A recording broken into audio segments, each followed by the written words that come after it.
Your voice, your opinion, your community. Fact TV, free speech, protected.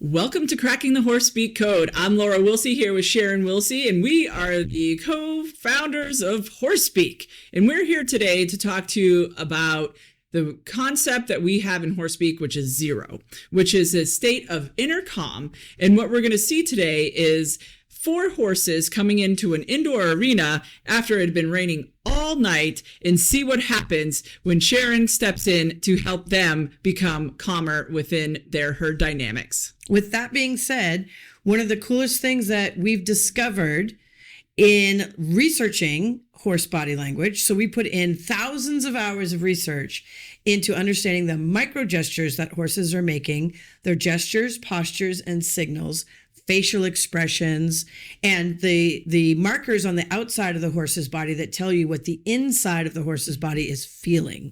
So we put thousands of hours into researching that so that we can give you the best body language signals that actually help horses release tension, feel safe so that they can feel calm, so that they can give you the attention that you want. Like in the past, what we knew about with working with horses was you needed to kind of get in there and get their yayas out. That was the idea, in order to kind of get them, prepared for the day or prepared to pay attention. And we both realized when we were working at rescues that so many of the elder rescue horses that aren't going to run around and do crazy things held 100% attention of even the most troubled horses. So we started there by studying what those elder horses were doing, because it didn't look like much, but it turns out everything was happening. So what we are going to see today is that I actually stay on the outside of the fence. And so this is a really important piece, because once we realized that you can stay on the other side of a fence, because body language is transmissible through distance. You don't have to be touching the horse to be communicating, and you don't have to be making them move this way or making them move that way to show your body language. You just need to know what the gestures, postures, and signals are. And that's why I say we spent thousands of hours researching this, so you don't have to. Because all you have to do is understand the couple of body language messages that we can deliver to them that they intrinsically understand. That means it's already in their brain. This is how they talk to each other. And all we've done is figure out the best gestures, postures, and signals we can do to imitate that to them. So you're going to see the proof in the pudding, because what happens when you stay on the other side of a fence and you communicate effectively and efficiently to them is you say to them, hey, I can help you feel safe. I can help you feel secure. Therefore, the horse is going to say, well, then you're the one that I want to be looking at, and you're the one I want to pay attention to. And when you have that attention, it's because they gave it to you, not because you took it from them. And I think that's one of the coolest things when watching this video that we're going to see today is how you are with them. Mm-hmm. You are not saying, hey, you're not driving them. Right. You're with them in the experience, you're mirroring them, you're following them, and then maybe you'll do a little bit of a hand signal, but you're not saying, hey, don't do that or go that way or what have you. Right. And the only time when we actually would do something in that way, like really say, no, like stop what you're doing, is if it was a dangerous situation. Right. It's a save your life moment. Save your life, right. But that's the way we are working and practicing with horses, is to be with them in their experience. So what we've called horse speak is a reference to the horse's language. Like it'd be like saying German or French. So horse speak to us is like that. What we're doing is precise equine body language skills. So that's what we're doing. We're using the precision that we've learned from them to imitate them. Now we have a different body. They don't have hands. We have hands. We have a little tiny neck and a little tiny face. But Horses make almost as many facial expressions as people do. In fact, they have only about 10 fewer muscles for facial expression in the face as we have. And that's actually more than dogs and even chimpanzees. You know, what's also interesting is that we as mammals actually all have 7 cervical vertebrae. So I think that's just wild. Even a giraffe has 7 vertebrae, just like we do in our neck. So in the neck, when we're talking about horses, is so important, where the insertion point at the pole and into their shoulders, the well-being that they need to have, it, because that is like the ballast of their movement. If how they're arcing their neck is really can tell you a story, perhaps on how they're feeling emotionally. With that being said, one of the things that we've learned to do is use our arm and hand in a similar fashion to the way the horse might display through their neck and their head. So they're going to have they have this long appendage, their neck and their head is a long appendage. And by changing the angle of my arm and my hand, I can create a downward energy, an upward energy, a neutral energy, a resting energy, or I can go high, like the signal for a horse with the head high in the air, and then invite them to come down low. And all it takes is a couple of minutes communicating in horse to horse for them to go, oh, you're not just swatting at flies or scratching your face. You're saying something. You're not just using your hands indiscriminately. You're actually trying to communicate with me. And what's fascinating to us is that horses seem to intrinsically want us to communicate with them. Absolutely, because one of our mottos is everything means something. So this hand gesture can actually be a little bit of a block to a horse, or this is a pause, or like Sharon said, bring it down as my head is high, bring and it I want low. to bring it down. So I think I think we've given a really nice introduction to the video we're about to see. Let's see it in action. Yeah. Okay, so here we are. This was not too long ago in Germany, and these horses had just come in. As Laura said, they're wet, they're cold, they're not happy, and so they come in. They've got their own yayas. I don't need to make any yayas happen. They've got their own yayas. And what I'm looking at is who is going to try to emerge as the protector. The first and most important member of this herd is going to be the protector horse. And they're taken out of their larger herd. I think there's like 20 horses in this herd. So these 4 are going to have to make those decisions. So first they're just saying, yikes, we're uncomfortable. Notice that they're all going to the middle to roll. That's significant because the center is where they all feel the most protected. But not one single horse has come to the surface to be the protector.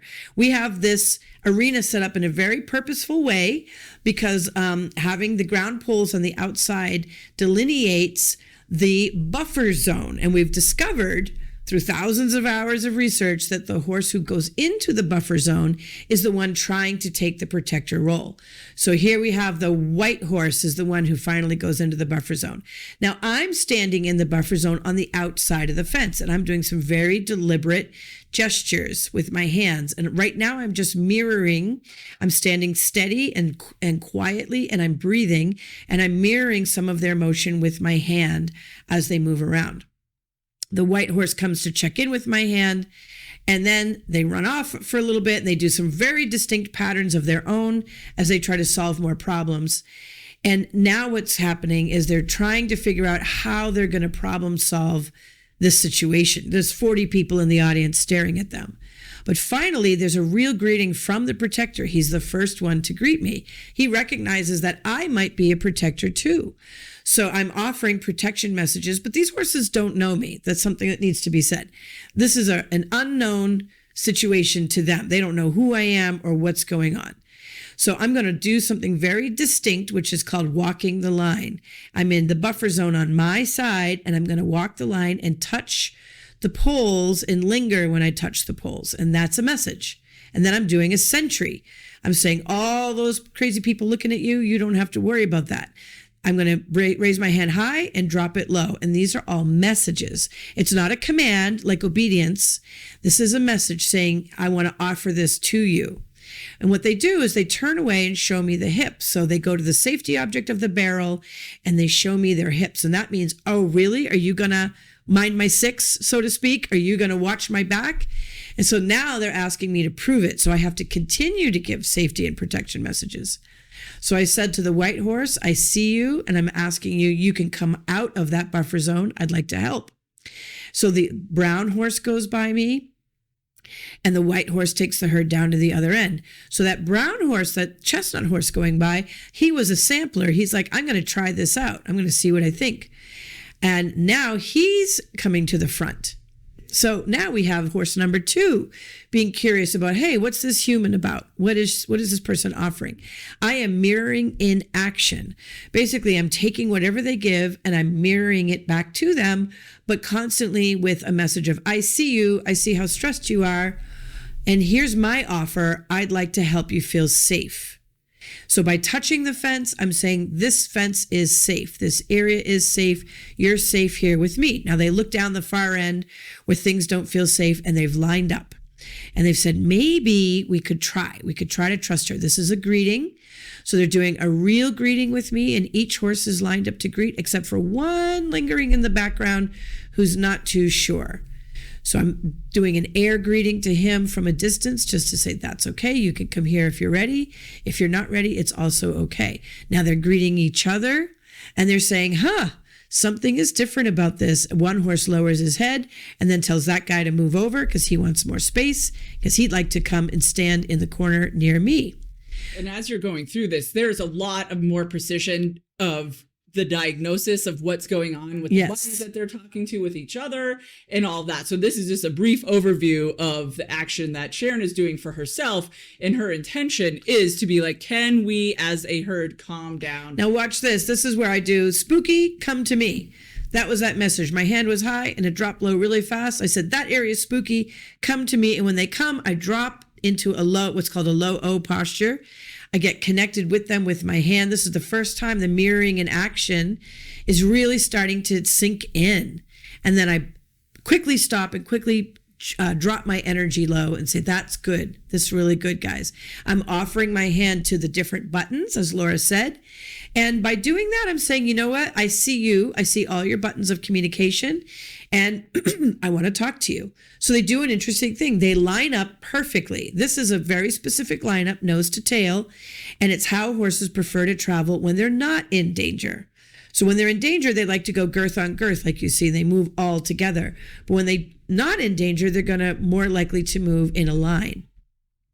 So here they're still sampling. Are we going to trust her or are we going to trust ourselves? And that little chestnut in the middle makes a big circle. I don't know what to do. And so here I say, come to me. And then I say, stop. They stop and back up. So we'll see that again in slow motion. So here they are in the lineup. And this is them saying, we might be really interested in what you have to offer, but our adrenaline is still on. We're still worried. There's still 40 people staring at us. This is still really strange. We've only gotten to know you for about 3 minutes. How do we know we can trust you? So I walk to the other end of the buffer zone to say, I'm going to walk this whole line and show you I've got you. Nothing's going to get you in here while I'm here. And so they walk to that side with me. Then I turn, and when they start to go to the other side, I start to go with them a little bit, and then I stop. And then you see the chestnut in the middle saying, I don't know who to go to. Do I go to the person or do I go to the horses? So they decide to run down the corner and come to me. So I say, go ahead, come to me. And they say, oh, goody. And then I say, stop.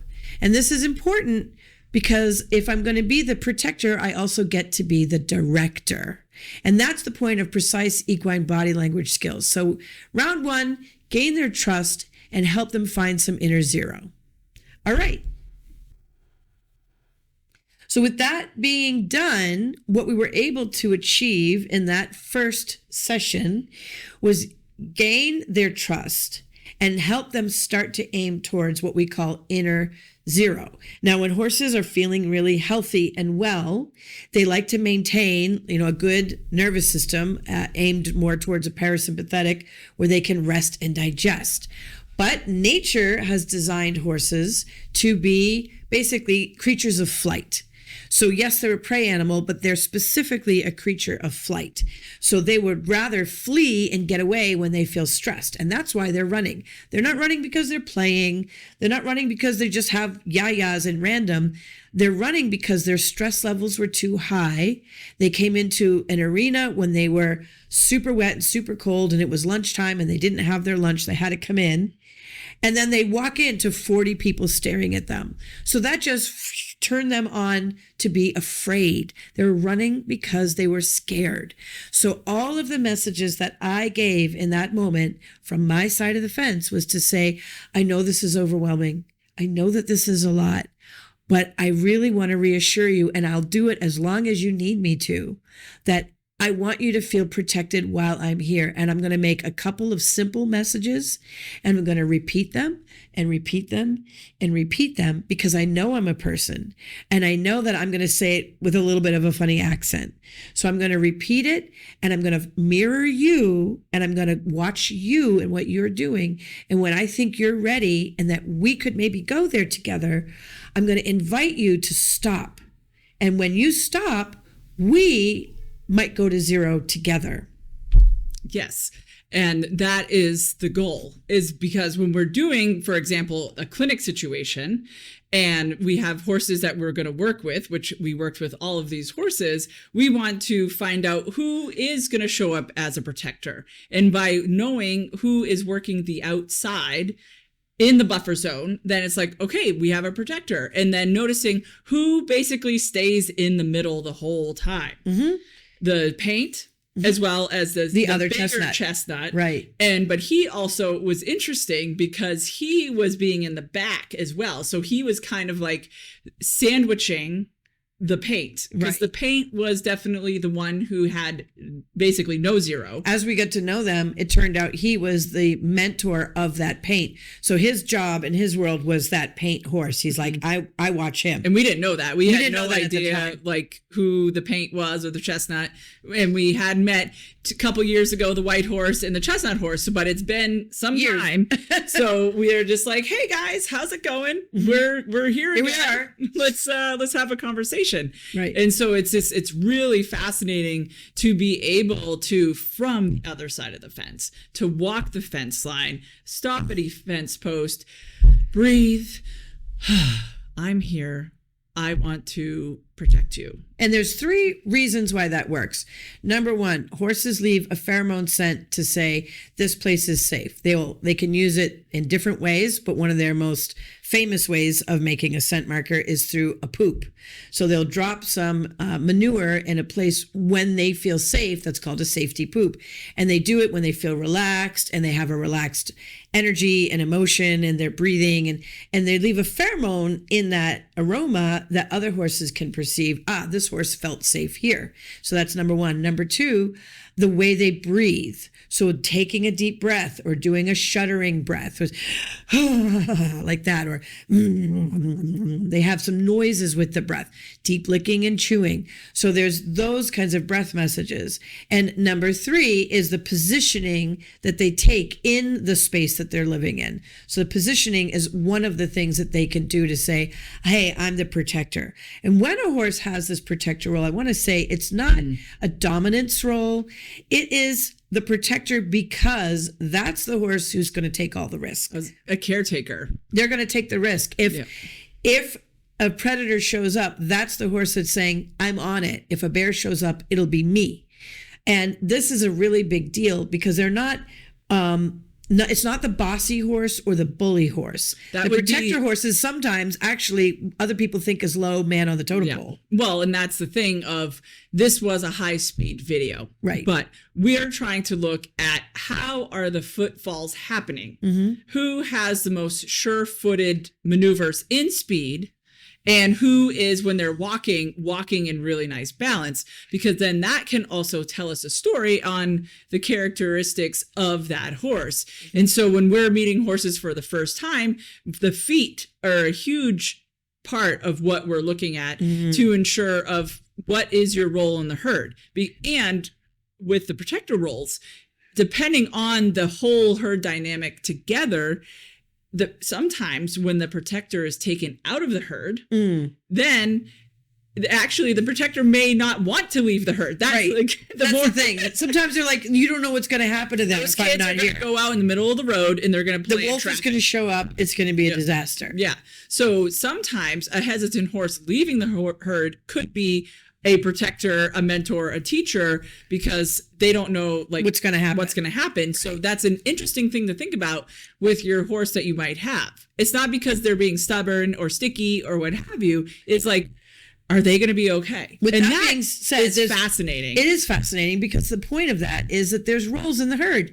There's not one leader. There's actually different leadership qualities, and it takes a whole herd. Like it takes a village, it takes a whole herd. Absolutely. For a herd to actually live in well-being, so they can go all the way into parasympathetic inner zero and do their rest and digest, which means they're healthy. So when horses can't drop all the way into true inner rest, and just because a horse is standing there eating or they're standing still, that doesn't necessarily mean they're at inner zero. Work for them to stand still. It is. Because they're an animal designed by nature to flee when they feel afraid.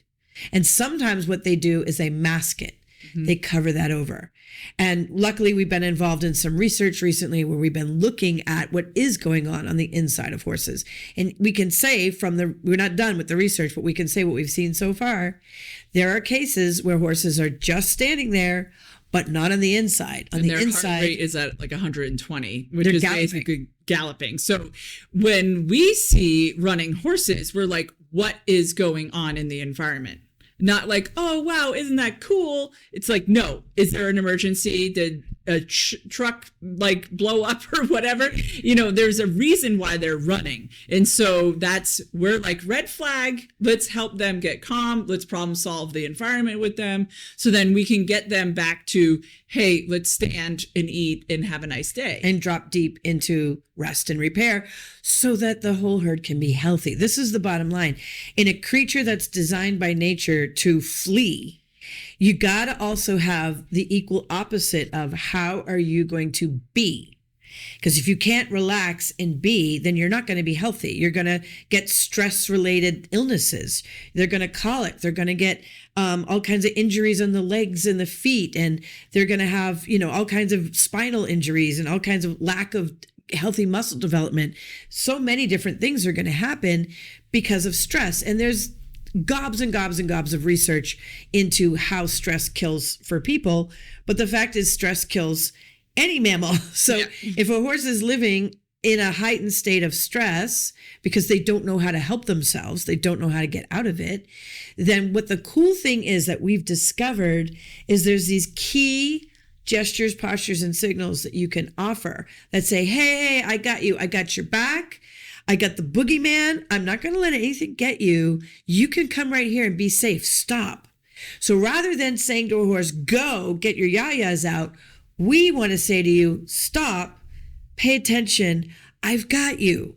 So that when I do get to exercising a horse, they're actually exercising with the best deep breathing, the best kind of relaxed attention. So we're going to get the best muscle development and the least risk in that exercise program. Yeah, because if you don't have a place to start, which is pun intended, ground zero, then you can't go up into energy practice if you can't with cut trotting, down. with cantering, what have you. If you don't have that starting point, because then basically everything you're doing is, when I show up, it's time to get stressed out and run around in the round pen. So that's like, oh, you're here. It's time to run. So it's like playing basketball, like all the drills you did. Back in the day, it was like, learning how to shoot. I needed to lay on the floor. It was the best way to do it and practice my form. Or footwork, going zigzags and all different kinds of drills without a ball. Right. Because there's coordination that needs to happen. And then you bring in the ball. And so it's similarly with working with a horse is like, we need to master inner zero and master the walk and make sure ourselves as well as the horse is walking in balance. Right? Because that's what they're looking for. Horses are looking for the person or the horse who has the best balance is the one I want to follow. Because when you say through your body language that you have good, solid, relaxed balance, you're aware, you have body awareness, and you're present in your body, and you can move your feet like mentor steps, or you can move with protector energy. It's energy for them, not against them. That's the kind of body language a horse wants to follow. So sometimes we've been taught, like, well, put your shoulders back and act tough. But that acting tough is a sort of an aggressive, assertive thing at the horse. But what they want to see is, can you be tough for me? Can you show me that you'll put your pheromone scent on the fence line and breathe out? So that's how I'm going to leave a pheromone scent of this is safe. I'm going to leave my scent marker from your palm on the fence. Just one big breath out is going to supercharge that scent marker to say, I've checked it, I've inspected it, this fence is safe. And you know something? It's not always safe. And one time I was doing this for a mare who was very nervous, and she kept trying to interrupt me. And I finally realized the reason why is because where I was trying to say the fence was safe, there was a beehive.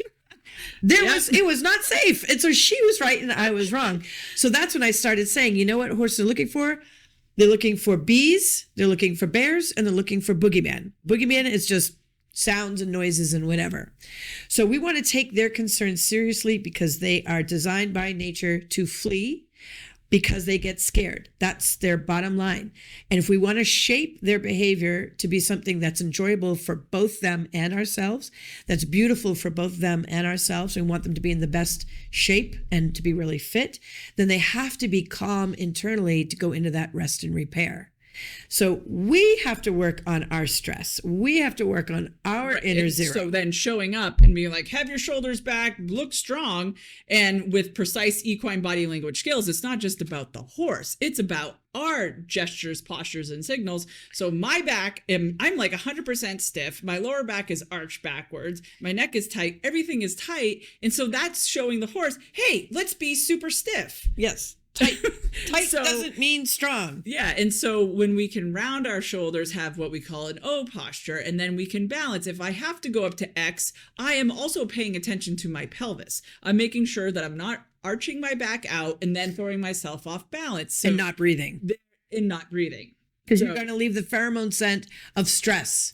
You're going to try to say, I got you, but you're actually leaving the imprint and the breathing pattern of stress. Yes. So we thank you for watching this episode covering the aspects of inner zero, looking at horses from a different perspective, noticing that if you see a horse running, wonder why are they running? Because they've lost their zero, they could be running away from something, and horses in a domestic environment can't run away from their environment unless they run through the fence, and then you have fences to repair. So exactly. Being aware that there are bees, bears, and boogeymen that the horses are aware of 24 hours a day. And we need to know those few gestures, postures, and signals that help say, you're safe with me.